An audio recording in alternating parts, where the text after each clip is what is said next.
Hello, it is, what day is it? It's the day after Thanksgiving. Hello, I'm Ginny. Welcome to Ginny's Gin Livestream. My husband Rob and our dear friends Amy and Jeff Close. We founded Ginny's Gin back in 2016. We didn't get on the road until 2018, but here we are, and lots of people now are drinking Ginny's Gin. So we're experimenting outside today. The sun has just set behind us, so out here on the deck, you know, with obviously all the restrictions for gathering over the holidays, we've had to pivot and figure out what to do. So now our world is kind of outside, and it worked so well yesterday being outside that we're like, well, let's try and do our live stream outside. We've got a little bit of light. What we may have to do as we go into the winter months, if we want to keep doing this, is we'll bring some heaters, but we'll also maybe move to 4 o'clock as opposed to 5 o'clock. But we'll see. We'll figure it out, or we'll move a little closer to the house. Anyway, so it's an experiment. Hopefully you will be able to see us well enough and what we're doing, and if you can't by the end of this, we'll figure something else out. So happy holidays, everybody. I hope you all had a great Thanksgiving. Happy birthday, Jana. I hope your family is spoiling you rotten. And I do feel for everybody who's having birthdays this year. It's not quite the same, is it? After I've done my cocktail, Rob is going to give you some pro tips on how to handle a crowd and how to make cocktails for a group. Obviously, it's not going to be quite as large a group as it might have been normally, but he still has some great tricks to help you get through that. And he'll, and obviously we learn these things through failing sometimes as well. So, so he'll tell you some stories about that. So my cocktail today is very savory. What I did, because snap peas are in season and it's kind of different, it's not your normal, so I looked through a few things, and it's actually a thing. You can infuse the gin with snap peas. So I took fresh snap peas, and chopped them up. Took a cup of snap peas and a cup of gin, and I let it sit for several hours. And some recipes call for a day, some for a few hours, whatever you decide. So what happens is, obviously, the gin takes on some of the flavor of the snap peas, which is kind of fun. And we're all trying to get our veggies in, obviously, over the holidays, so that's what we're doing. All right, so it's a snap pea infused cocktail. It's actually shaken, and I'm going to just pour it into a cocktail, so it's not over ice or anything like that. Okay, so there's still basil in the garden, so I made a basil simple syrup. So the way to get flavors into your cocktails, you can either infuse the gin, the liquor, itself, or you can infuse a simple syrup. In this case, I've infused the simple syrup with basil. So I took basically a handful of basil from the garden and threw it in with a cup of sugar and a cup of water. Obviously, you boil it up, you make sure that the sugar is all dissolved, and then you take it off the heat and just let it cool down. And during that time, the basil flavor is infused. And I have to say, it smells really good. I don't know, I'm just a fan of basil. Mm-hmm. And Rob had planted a bunch of basil in the garden, and then also some Thai basil as well, and it's still going. So while we still have all of this bounty, we're going to keep using it in the cocktails, right? So basil simple syrup, and then this is the gin, which is infused with the snap pea. Okay, so I'm going to do my jar, my mason jar. Oh, and then when I infused the gin, I used a mason jar and I just sealed it and left it in the fridge. You can keep it in the fridge for a couple of weeks, obviously. All right, so we're going to muddle. So this is a muddler. If you don't have a bartender's muddler, you can just use back of a spoon, a wooden spoon, what have you, just to release the flavors. So I took 4 cucumber slices. We're going to put that in there, and we're going to put the gin in there as well. I tried to make a Thanksgiving drink last year, and I muddled a whole pie in a bottle of gin, and it didn't turn out very good. No, so you can tell Whenever I that hear the story, word yes. muddle now, it just cracks me up. Muddle, At yeah. this time of year. I know, it was a holiday thing. And we all make mistakes, right? It's how we learn. We continue to learn. All right, so 2 ounces of the snap pea infused Ginny's gin. Ooh, looks like the neighbors are having a party or something. Very cool. We have new neighbors. Okay, there's the gin. So now I'm just going to muddle the cucumber to release the flavors. Give that a good muddle here. Excellent. Somebody's laughing. Okay, so that's the cucumber muddling. And then we're going to put mint. So again, we still have mint in the garden. So I've got a sprig here, and I'm going to take these mint leaves. And with the mint, just muddle it gently. You want to obviously release the lovely aromatics, but you don't want to sort of bruise it too much. So just be gentle with the mint. It's a little more sensitive. There we go. Just gentle muddle there. Okay. And then now I'm going to take the simple syrup, which is the basil infused simple syrup. There we go. Actually, I don't need to do that, do I? Oh my God, Rob. Ta-da. Do you like my flower arrangements? Yeah, then I'll knock it off, probably. Okay, so how much of this do I need? I'm going to do 1/2 ounce of the basil simple syrup. So it's really kind of savory. I love that it's got all these herbs and veggies and everything in it, so it's practically health food. It's almost good for you. And then we're going to take some lemon, and this is a Maya lemon, and obviously citrus is coming into its own now in the winter in California. And I have to say, with all that we have been through, we sat out here last night, here we are in the end of November, and it was a gorgeous day, it was a gorgeous night, and it's kind of hard, that's why we're in California. It's because of our beautiful climate, and that's what we love about it. And yes, right now we are going through some things, clearly, with the fires and everything. And some people are like, okay, we're leaving, what have you, but I don't know. It's a hard place to leave, because it's a beautiful place to live. So I am going to squeeze in here now. I'm going to do 3/4 of an ounce of lemon juice. It's tough, because we've also got the mountains, we've got the ocean. I don't know. We'll figure it out. It's California dreaming.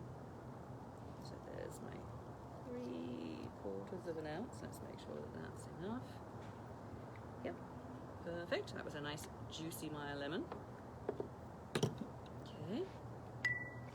All right. Gin, simple syrup, lemon juice, obviously the snappy infused gin. That's it. That's all I need. I'm going to put some ice in there, and I'm going to shake it up. Gumbo has been made, so that's our oh, guess what? I don't have a a top for my thing. It's been a busy day. So our tradition, if you don't know, after we have had a big turkey on Thanksgiving, the next day we take the carcasses and make a big turkey broth, and then with that we make a turkey bone gumbo, and it takes a little while to make the thank you. Takes a little while to make the roux, because it has to be the color of chocolate. And you have to stand there for about half an hour, stirring and stirring, and you can't leave your post, because then, yeah.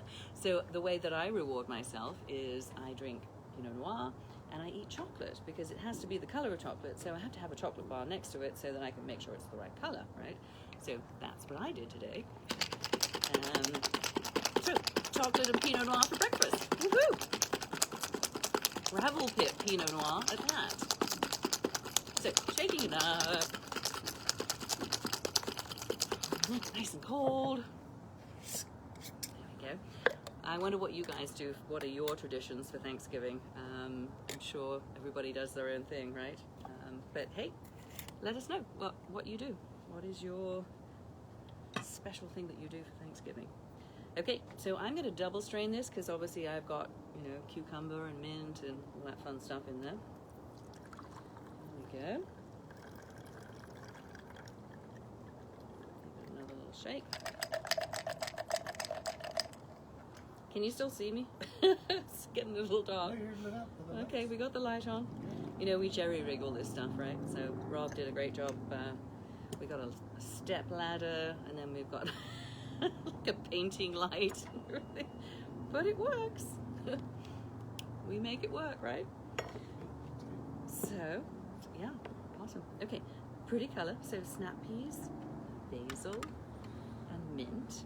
And then I've taken a cucumber and I've just threaded it through the pin here. And then, because it's mint, I've got a little mint sprig. So let's put that on there like that. And then just the little snap pea. Kind of cute. There we go. I don't know if you saw we do, you know, all our own photography now too. And we have fun with that. So we're just making it work. And Rob has, oh, there we go, there's a bug. Rob has some tips for the holidays, like I say. He's got all kinds of fun stuff coming up. So take it away, Rob. And I'm going to get this out of your way. It's just one tip. Oh, one tip. Okay. I got a lot of tips for him. I'm not giving them all away in 1 week, you know? Hi, everybody. Okay, so last night we had a small group of people very safely and ate outside. And I made cocktails in a way that helps to, everything was batched in advance. So I bought, you know, several cases a couple of years ago for making gin and tonics of these little crown cap bottles. They're 187 mLs. So they're like, right now that's 6.5 ounce cocktail in there. And this is like a orange juice Ginny gin sour. It's kind of like a Tom Collins. And you just pour this over ice and drink it. And that's a single serving.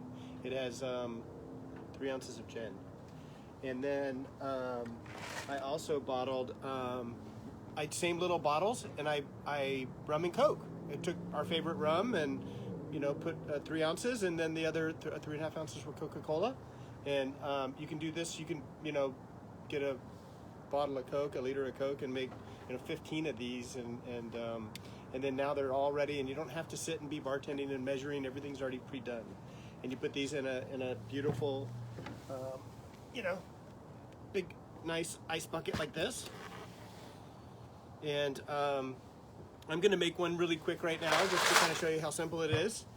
And actually, I'm going to move the bucket because there's just not quite enough room for that.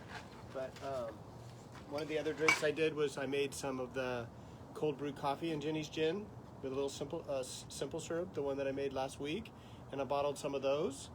And so I had maybe 5 different drinks last night, and people could just pop the cap off and pour it in a glass that was there with ice, and then they were all set. And all the work was done in advance. It's great because then you have time to like cook turkey. Okay, so here's the bottle, and we're gonna measure some Ginny's gin, and so it's a 6.5 ounce bottle, so kind of I figure about 2 1/4 ounces of gin. So this is 2 ounces and then 1/4.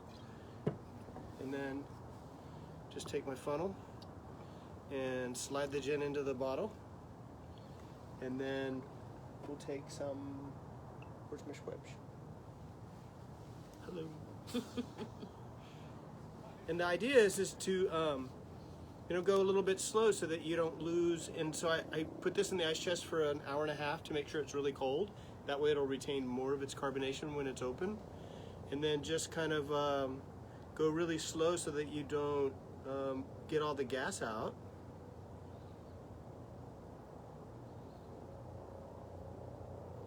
It's a little bit dark out here, but I think I can kind of see. Sari is asking, where do you get the bottle? So I just bought them on the internet, and it was $20 for a box of 24.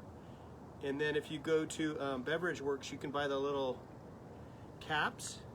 So that's 6.5 ounces right there.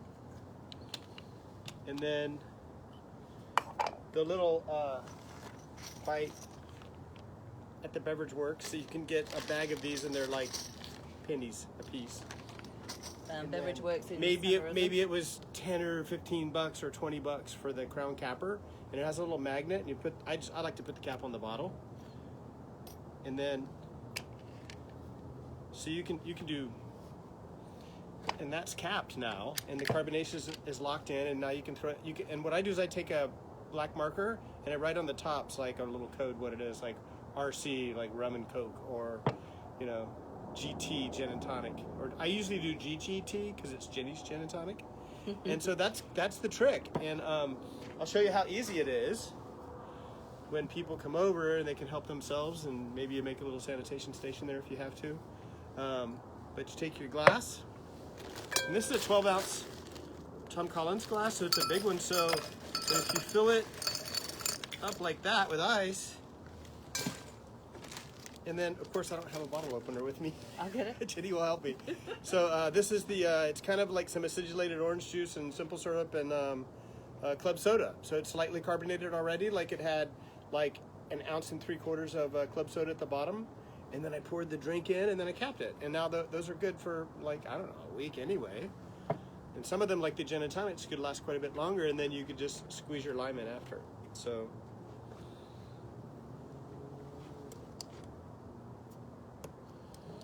yeah, if I was doing the gin and tonic, I would pour that over ice, and I'd put a kaffir lime leaf in it, and then I'd put a little either lemon or lime wedge or peel, and then it's good to go. So this is our cocktail, and you just, boom, right in the glass, and then you garnish it with we still have nasturtiums in the garden, believe it or not, maybe a little basil, because it looks really cool. And that's how easy it is to use your pre-bottled cocktails. Awesome. So The worst thing that happened is, it was probably at least a couple of years before we thought about doing Ginny's Gin. And we went to the Caribbean for Christmas, and the bartender was making caipirinhas for us, which is the national drink of Brazil, but, they taste really good in the Caribbean too. And so when I came home, I was making them for all of our friends, and it was really, we did it pretty much that whole winter. And so then there was a party in our friend Michael Savage's barn, and it was a yes, what was it? Concert. No, it was actually a charitable event. So we were actually raising money. It was one of the things. And Ginny and I hosted a bar, and I thought, man, I'm going to make caipirinhas for everybody. But we had lots of other like base products to make different kinds of drinks, and everybody got out of the entertainment part of the event all at the same time, and 50 people wanted a cocktail, and it was myself and one helper. And I ended up took like a couple of minutes to make the first one, and then I cut my finger, and pretty soon it was like chaos in the bar. I lost control of the bar. People were grabbing their own bottles, making their own drinks. It was terrible. And so then I learned about like some of the tricks that you can do, like pre-batching or even individual batching, stuff that you can do to make sure that you don't get slammed, and that you're not just sitting there making drinks the whole night. So anyway. Right. Which is okay too. Yeah. All right, so let's have a little drink here. Happy holidays, everybody. We're getting into that season now, and even if it is somewhat different, we should all make the best of it, and we should all definitely be drinking Ginny's Gin. And cheers to that. Cheers, honey. Happy holidays. Happy holidays. Oh, and then in the next couple of weeks, we'll be doing something with POM. I'm going to do a POM Collins and with some cranberry, and we'll do some fun kind of reddish cocktails, some great holiday stuff, and then we'll do some celebratory things, with little bubbles in there as well. So stay tuned for some more holiday cocktails. We might have to do another red snapper, but with crab this time, as soon as we have crab season. Ooh, yes, something with crab. Okay. Cheers, everybody. Cheers, honey. Cheers. Oh, actually, I'm really liking this. It's good. And we like our own drinks. Practically health food, like I say. Okay, everyone. Cheers.